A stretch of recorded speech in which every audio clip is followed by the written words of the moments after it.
হরে কৃষ্ণ। জয় শ্রীল প্রভুপাদ জি কি জয়। আজ 27 আগস্ট মঙ্গলবার। আজকের দিনেই শ্রীল অভয়চরণাবিন্দ ভক্তি বেদান্ত স্বামী প্রভুপাদ এই জগতে আবির্ভূত হয়েছিলেন। তাই আজ শ্রীল প্রভুপাদজির সংক্ষিপ্ত জীবনী নিয়ে এই ভিডিও। কৃষ্ণ কৃপাশ্রী মূর্তি শ্রীল অভয়চরণাবিন্দ ভক্তিবেদান্ত স্বামী প্রভুপাদ এই জগতে আবির্ভূত হয়েছিলেন 1896 সালে ভারতবর্ষের অন্তর্গত কলকাতায়। 1922 সালে কলকাতায় তিনি তার গুরুদেব শ্রীল ভক্তি সিদ্ধান্ত সরস্বতী ঠাকুরের সাক্ষাৎ লাভ করেন। শ্রীল ভক্তি সিদ্ধান্ত সরস্বতী ঠাকুর ছিলেন ভক্তি মার্গের বিদগ্ধ পণ্ডিত এবং 64টি গৌড়ীয় মঠের প্রতিষ্ঠাতা। তিনি এই বুদ্ধিদীপ্ত, তেজস্বী ও শিক্ষিত যুবকটিকে বৈদিক জ্ঞান প্রচারের কাজে জীবন উৎসর্গ করতে উদ্বুদ্ধ করেন। শ্রীল প্রভুপাদ 11 বছর ধরে তার আনুগত্যে বৈদিক শিক্ষা গ্রহণ করেন এবং পরে 1933 সালে এলাহাবাদে তার কাছে দীক্ষা প্রাপ্ত হন। 1922 সালে তাদের প্রথম সাক্ষাতেই শ্রীল ভক্তি সিদ্ধান্ত সরস্বতী ঠাকুর শ্রীল প্রভুপাদকে ইংরেজি ভাষার মাধ্যমে বৈদিক জ্ঞান প্রচার করতে অনুরোধ করেন। পরবর্তীকালে শ্রীল প্রভুপাদ ভগবদ গীতার ভাষ্য লিখে গৌড়ীয় মঠের প্রচারের কাজে সহায়তা করেছিলেন।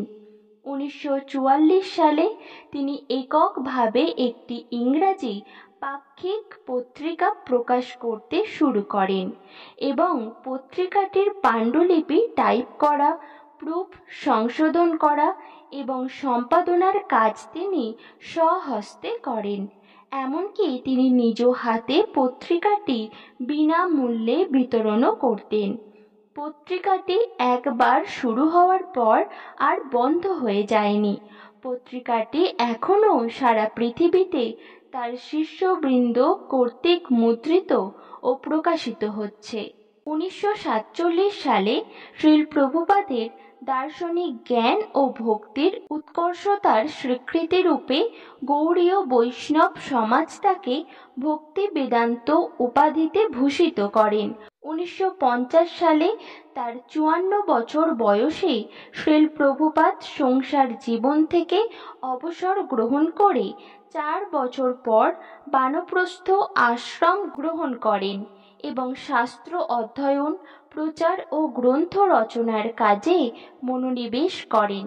শ্রীল প্রভুপাদ বৃন্দাবন শহর পরিভ্রমণ করেন এবং সেখানে তিনি ঐতিহাসিক মধ্যযুগীয় শ্রী শ্রী রাধা দামোদর মন্দিরে অতি দিনহীনভাবে বসবাস করতে থাকেন।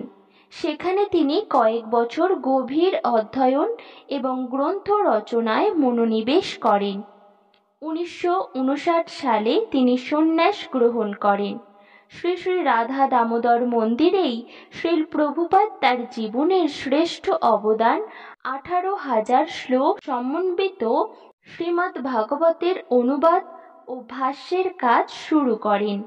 অন্য লোকে সুগম যাত্রা নামক গ্রন্থটিও তিনি রচনা করেন। 1965 সালে 70 বছর বয়সে তিনি সম্পূর্ণ কপর্দকহীন অবস্থায় আমেরিকায় নিউ ইয়র্ক শহরে পৌঁছান। প্রায় 1 বছর ধরে কঠোর পরিশ্রম করার পর তিনি 1966 সালের জুলাই মাসে প্রতিষ্ঠা করেন আন্তর্জাতিক কৃষ্ণ ভাবনামৃত সংঘ বা ইসকন। তার সযত্ন নির্দেশনায় 1 দশকের মধ্যে গড়ে ওঠে বিশ্বব্যাপী শতাধিক আশ্রম, বিদ্যালয়, মন্দির ও পল্লী আশ্রম। 1974 সালে শ্রীল প্রভুপাদ পশ্চিম ভার্জিনিয়ার পার্বত্য ভূমিতে গড়ে তোলেন নব বৃন্দাবন, যা হচ্ছে বৈদিক সমাজের প্রতীক। এই সফলতায় উদ্বুদ্ধ হয়ে তার শিষ্যবৃন্দ পরবর্তীকালে ইউরোপ ও আমেরিকায় আরও অনেক পল্লী আশ্রম গড়ে তোলেন। শ্রীল প্রভুপাদের অনবদ্য অবদান হচ্ছে তার গ্রন্থাবলী। তার রচনাশৈলী গাম্ভীর্যপূর্ণ, প্রাঞ্জল এবং শাস্ত্রানুমোদিত। সেই কারণে বিদগ্ধ সমাজে তার রচনাবলী অতীব সমাদৃত এবং বহু শিক্ষা প্রতিষ্ঠানে আজ সেগুলি পাঠ্যপুস্তক রূপে ব্যবহৃত হচ্ছে। বৈদিক দর্শনের এই গ্রন্থাবলী প্রকাশ করছেন তারই প্রতিষ্ঠিত বিশ্বের অন্যতম বৃহৎ গ্রন্থ প্রকাশনী সংস্থা ভক্তি বেদান্ত বুক ট্রাস্ট। শ্রীল প্রভুপাদ শ্রী চৈতন্য চরিতামৃতের সপ্তদশ খণ্ডের তাৎপর্য সহ অনুবাদ 18 মাসে সম্পূর্ণ করেছিলেন। 1972 সালে উত্তর আমেরিকায় ডালাসে গুরুকুল বিদ্যালয় প্রতিষ্ঠার মাধ্যমে শ্রীল প্রভুপাদ প্রাথমিক ও মাধ্যমিক স্তরে বৈদিক শিক্ষা ব্যবস্থার প্রচলন করেন।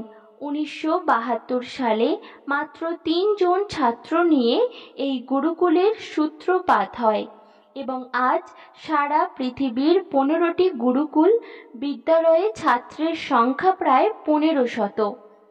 পশ্চিমবঙ্গের নদিয়া জেলার শ্রীধাম মায়াপুরে শ্রীল প্রভুপাদ সংস্থার মূল কেন্দ্রটি স্থাপন করেন 1972 সালে।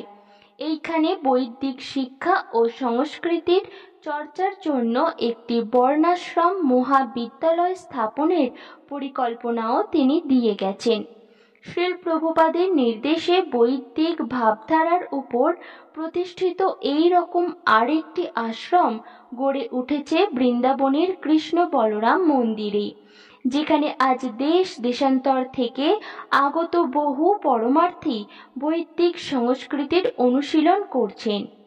1977 সালে এই ধরাধাম থেকে অপ্রকট হওয়ার পূর্বে শ্রীল প্রভুপাদ সমগ্র জগতের কাছে ভগবানের বাণী প্রচার করার উদ্দেশ্যে বৃদ্ধাবস্থাতেও সমগ্র পৃথিবী 14 বার পরিক্রমা করেন।